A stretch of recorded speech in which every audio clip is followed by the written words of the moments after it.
jours, il a fait 3 jours dans le tombeau. Il a fait 3 jours dans le tombeau. D'abord, avant de retourner au tombeau, c'était seulement le même jour qu'on avait fait descendre de la croix. Il n'était plus sur la croix. On l'a fait descendre de la croix quand il est décédé, le même jour. Et la Bible déclare qu'il a passé 3 jours dans le tombeau. Et le 3e jour, il est ressuscité d'entre les morts. Il est parmi les vivants. Donc maintenant, dites-moi, le Jésus qui est sur la croix là, c'est quel Jésus? Je ne comprends pas. Le Jésus là, c'est qui? Beaucoup des enfants de Dieu aujourd'hui, bien aimé, vous êtes en train de prier les esprits des morts mais sans le savoir. Vous êtes en train d'invoquer les mauvais esprits dans vos vies mais sans les savoir. Vous êtes en train d'invoquer les esprits des démons qui vont arriver mais sans le savoir.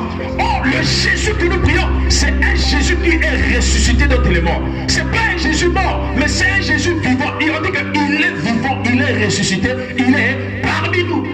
Mais les croix là, ça sert à quoi? Quel est son rôle?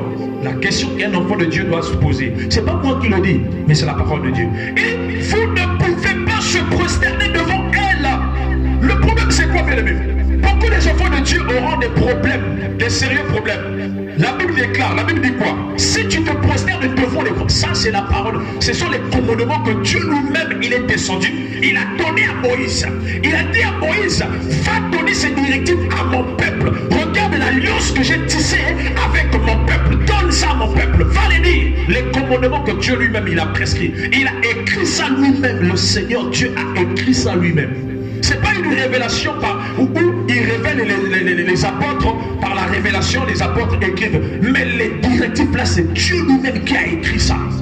Il dit ceci dans sa parole. Car je suis un Dieu jaloux. S'il y a quelqu'un qui est le plus jaloux dans ce monde, c'est Dieu. Si vous le connaissez, le Dieu que nous prions, c'est un Dieu tellement jaloux. Il est tellement jaloux. Il dit qu'il punit l'iniquité. L'iniquité, c'est quoi? C'est le péché. Il punit le péché jusqu'à la descendance, jusqu'à la 3e et à la 4e génération. C'est-à-dire que la colère de Dieu, si toi, maman, papa, tu as commis le péché, tu vas devant les statuettes, tu te prosternes et tu pries, tu disant que aide-moi, tu pries devant les statuettes. Que ce soit les statuettes de Jésus-Christ que nous voyons là, non, que de Jésus que nous voyons. Parce que dans la Bible, il faut faire très attention. Quand tu parles de Jésus, il faut continuer. Jésus-Christ de Nazareth. Parce qu'il y a aussi un Jésus dans la Bible qui était magicien. Et je veux vous parler aussi de ces Jésus. On avait parlé de ces Jésus le 31 décembre.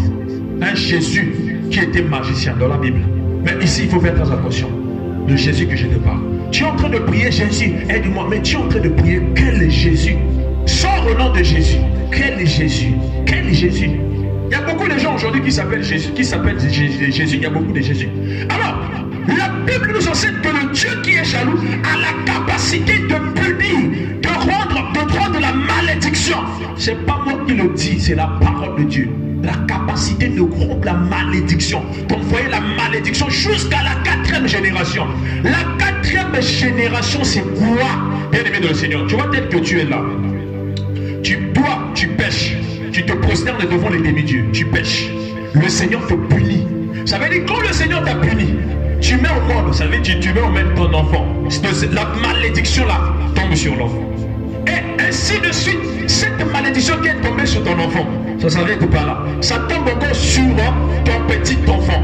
Et puis le petit enfant là, il va encore mettre au monde. Et l'enfant qu'il va mettre au monde, ça va encore tomber encore sur cet enfant là. Voilà pourquoi on parle de 4e génération. C'est-à-dire que toi tu mets au monde, l'enfant que tu as mis au monde met au monde. L'enfant qui a mis au monde met encore au monde. Et cet enfant là met encore au monde. Jusqu'à